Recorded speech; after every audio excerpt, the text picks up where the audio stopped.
Every night, I see him, those eyes burning with pure hatred, the lightning crackling between gnarled fingers, yearning for destruction. A creature twisted by pride that feasts on depravity. He dwells at the peak of Exsolutus, the secluded, holy mountain where the first sentinel chose to establish the citadel of the vigilant, the home of the Roslance, my home. For centuries, we have stood as a shield against the evils prowling in the unseen realm.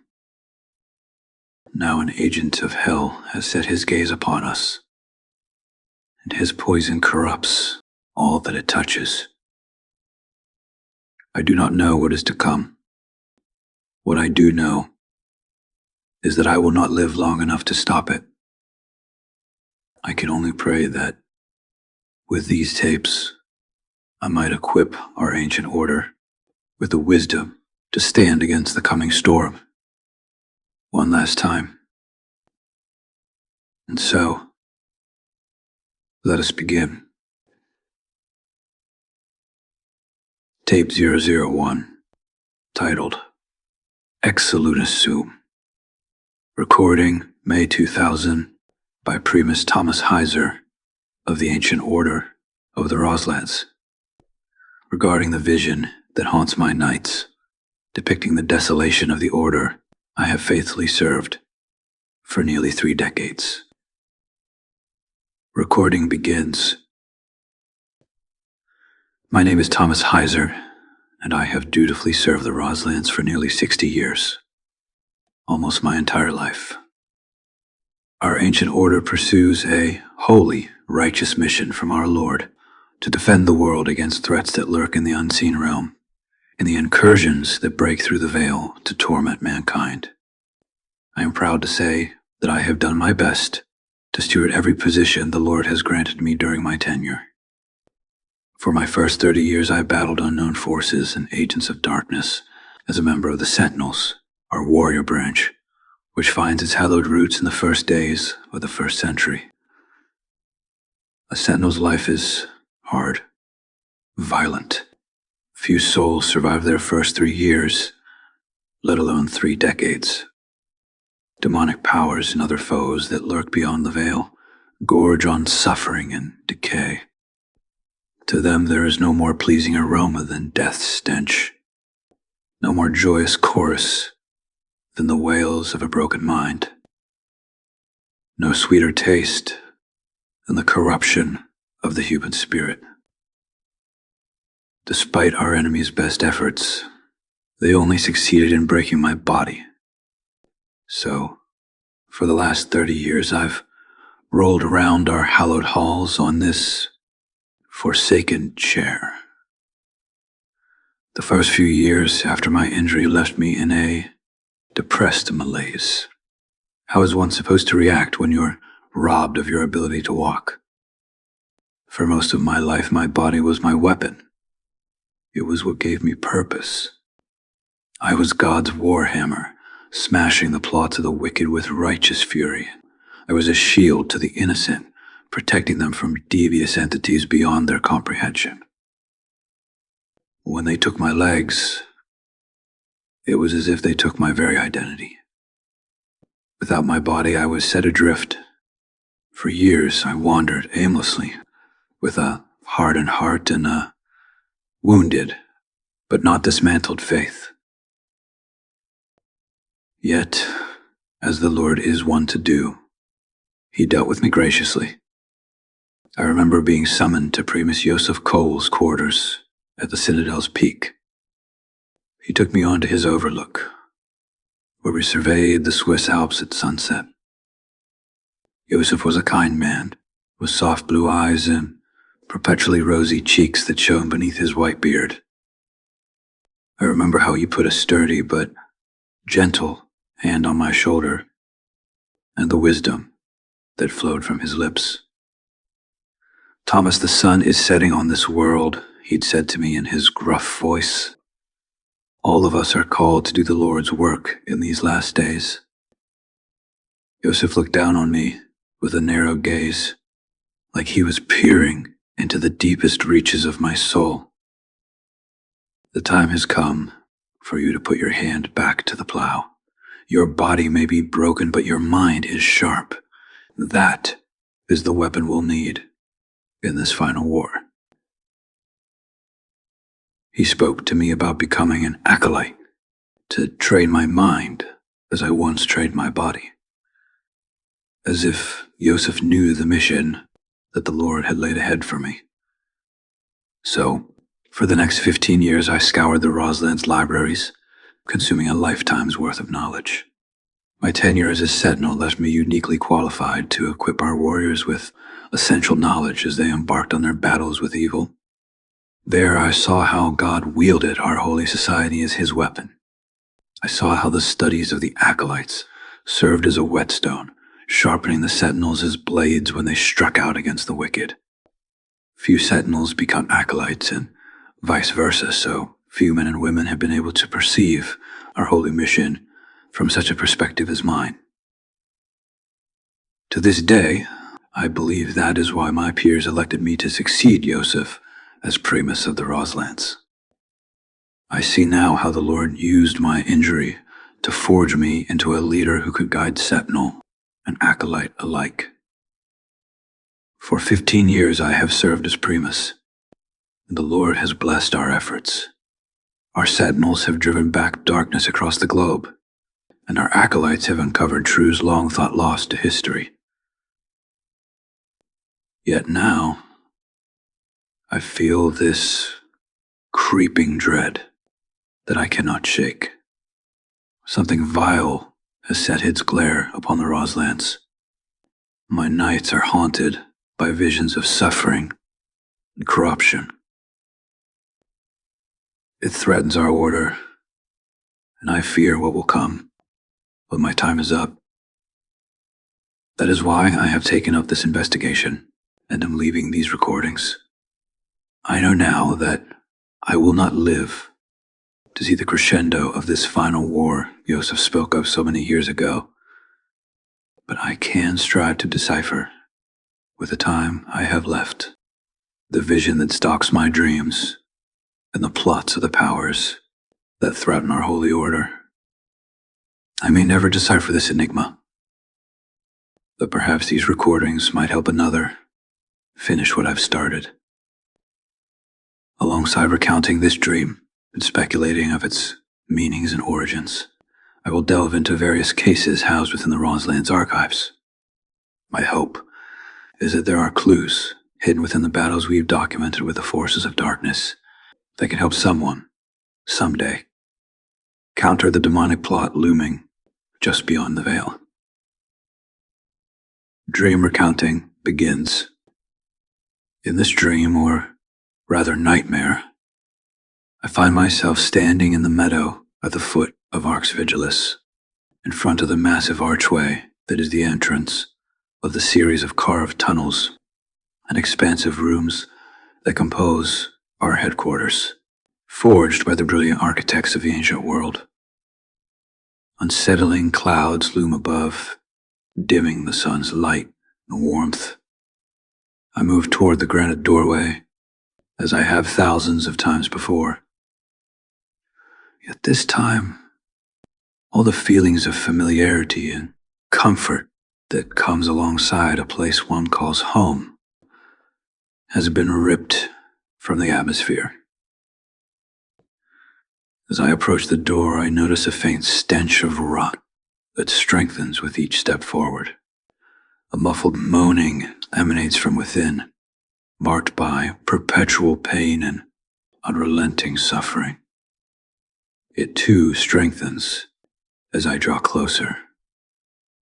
And that's when I notice another anomaly. Gnarled vines press through the cracks in the archway and crawl down the stone door. They pulse with a sickly green light and writhe like worms.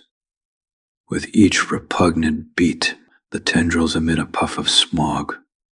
It carries that same reek as it falls onto the snow below, corrupting the pristine white with sickening splotches of brown, green, black.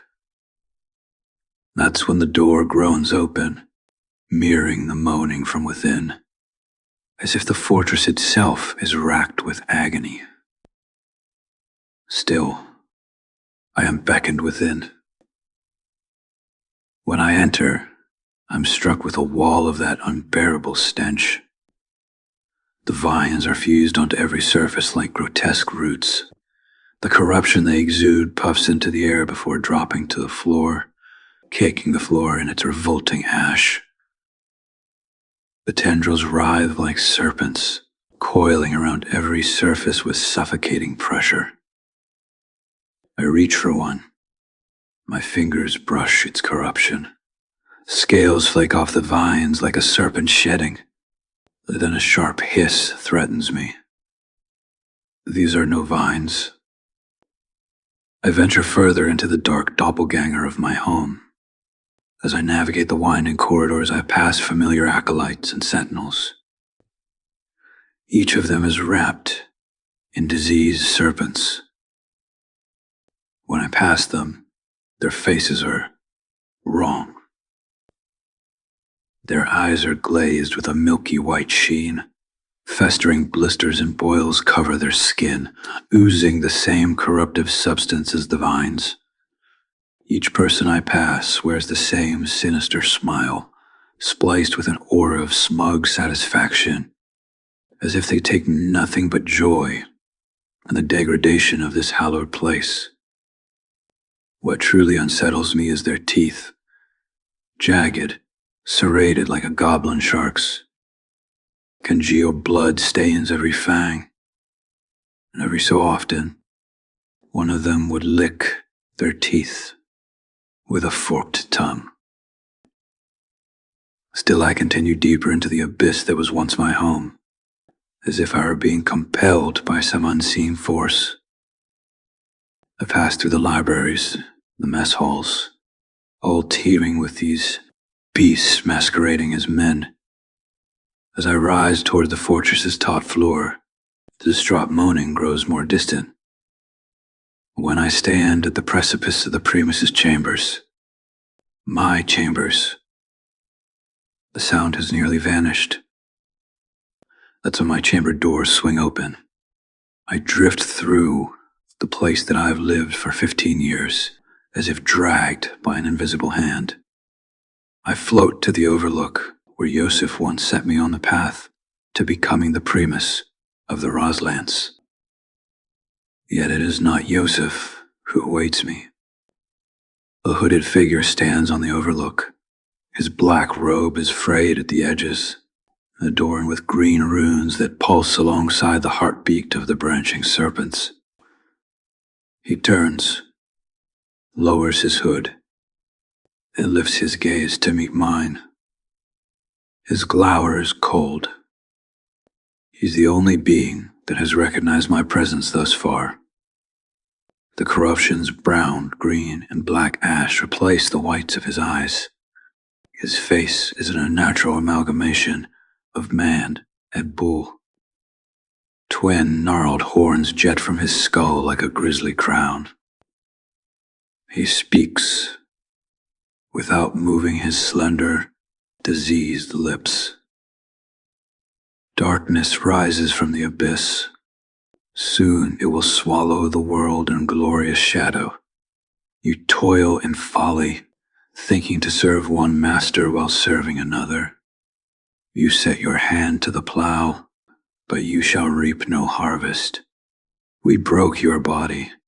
Soon we will break your mind, burning your fields until you eat the dust as we were cursed to eat.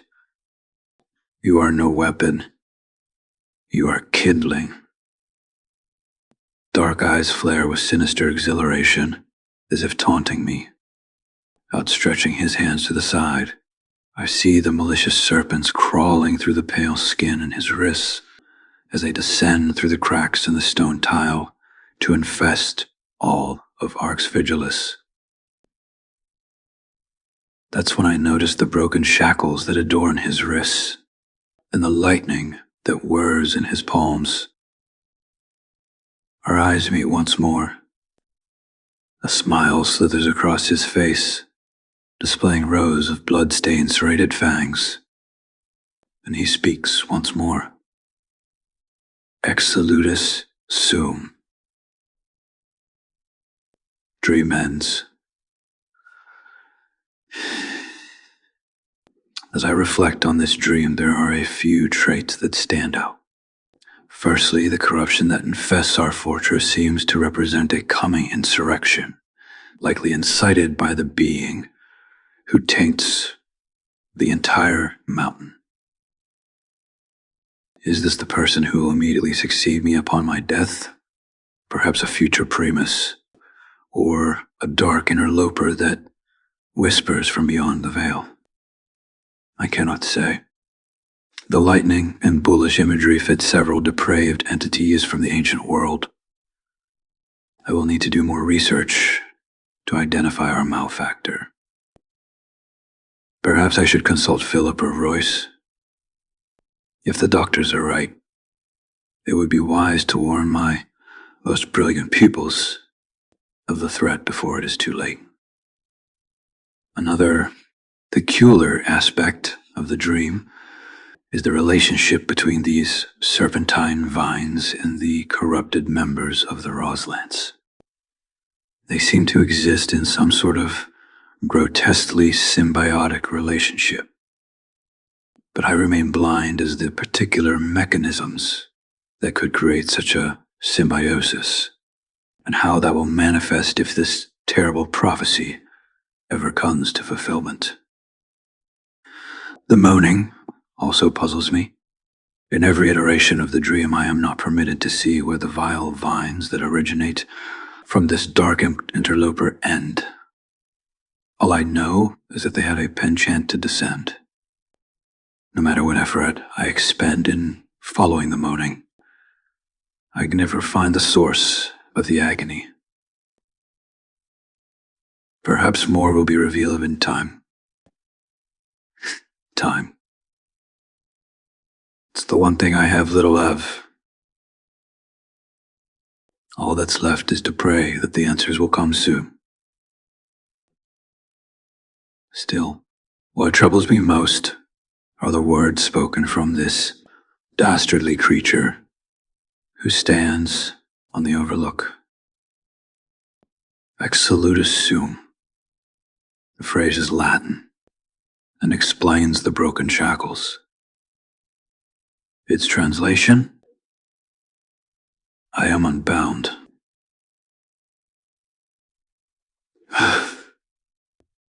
Those words ring in my ears day and night. They send shudders crawling up my broken spine. I am afraid. I fear this creature. I fear its plots. I fear for the future of the Roslance. Recording ends.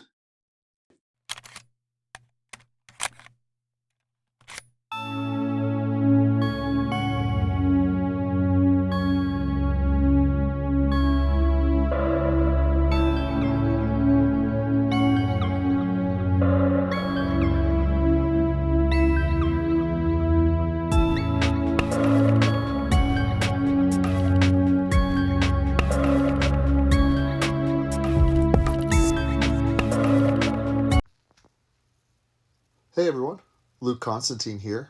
Hope you enjoyed this episode of the Roslance Tapes. If you're new to this world, the Roslance Tapes is just one piece of a much larger story.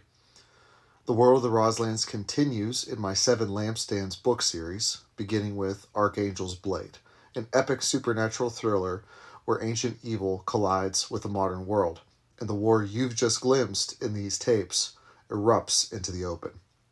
The ebook is available now, with the audiobook debuting this Halloween. You'll find the link to Archangel's Blade in the episode description.